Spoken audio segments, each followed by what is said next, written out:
بذكر الله ترتاح القلوب وتنزاح المتاعب والكروب وتنزل رحمة الغفار. بسم الله الرحمن الرحيم. الحمد لله رب العالمين والصلاة والسلام على أشرف المرسلين. السلام عليكم ورحمة الله وبركاته. Toujours sous l'aspect de cette orientation qui nous dit que celui qui se connaît son Seigneur. Ibn Ata'illah nous donne là une très belle sagesse où il nous dit ceci. تحقق بأوصافك يمدك بأوصافه تحقق بذلك يمدك بعزه تحقق بعجزك يمدك بقدرته تحقق بضعفك يمدك بحوله وقوته. Ce qui signifie réalise quelles sont tes qualités, il te renforcera par ses qualités.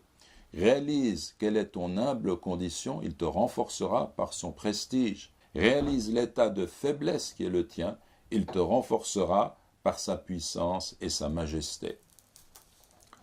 En fait, c'est lorsque l'être humain prend conscience de ses propres limites et de sa faiblesse, eh bien qu'il bénéficie du pouvoir de son Créateur et de la force de son Créateur. Cette sagesse comprend une règle d'or. Autant l'être humain a conscience de ses propres limites, autant il se rapproche de son Créateur dont la perfection n'a pas de limite. Lorsqu'il prend conscience de la faiblesse qui est inhérente à sa nature, eh bien Dieu le couvre de sa force. Lorsqu'il a le sentiment d'être incapable d'entreprendre quoi que ce soit, il a une forme d'humilité qui relève de cette prise de conscience de ce qu'il est réellement, c'est-à-dire un être qui ne peut rien, strictement rien par lui-même. Dans cette posture d'humilité, Dieu le couvre de considération et de la puissance qui est la puissance d'Allah subhanahu wa ta'ala.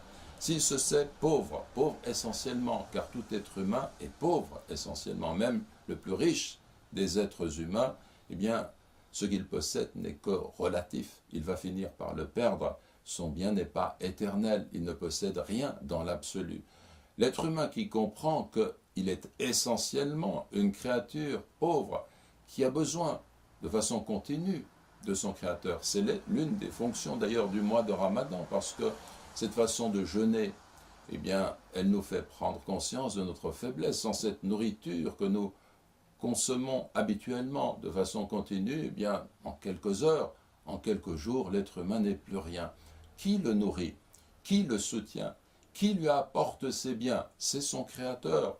Et donc, c'est cette prise de conscience de notre rapport à Allah, cette humilité qui nous donne la force, qui nous permet de bénéficier de cette force et de comprendre une vérité qui est résumée par cette parole, la hawla wa la quwwata illa billah, il n'y a de force, il n'y a de puissance qu'en Allah. Cela signifie réellement qu'il n'y a pas de force, que nul ne peut entreprendre quoi que ce soit sans le concours de son Créateur, qui lui donne vie, qui lui donne justement les moyens dont il dispose pour accomplir ce qu'il peut accomplir. Et c'est très certainement lorsque l'être humain parvient à ce degré d'humilité, de sa prise de conscience qu'il ne peut vraiment rien, qu'il n'est rien devant la majesté de son Créateur, que Dieu lui apporte son secours. On en a un exemple à travers Noé, qui a appelé son peuple au monothéisme à la fois pendant une période qui est longue, très très longue.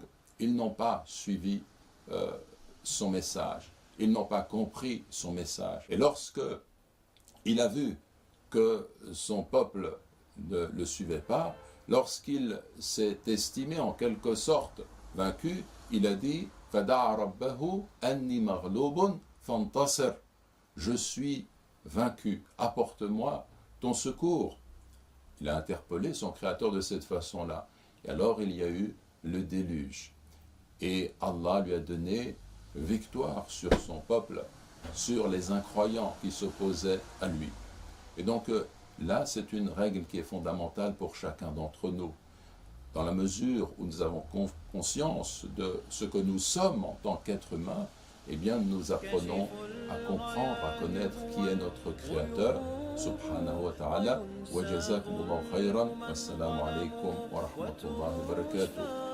جراح في الفؤاد لها ندوب وتطوى ذكريات كالحات لها في الصدر إن نشرات نعيب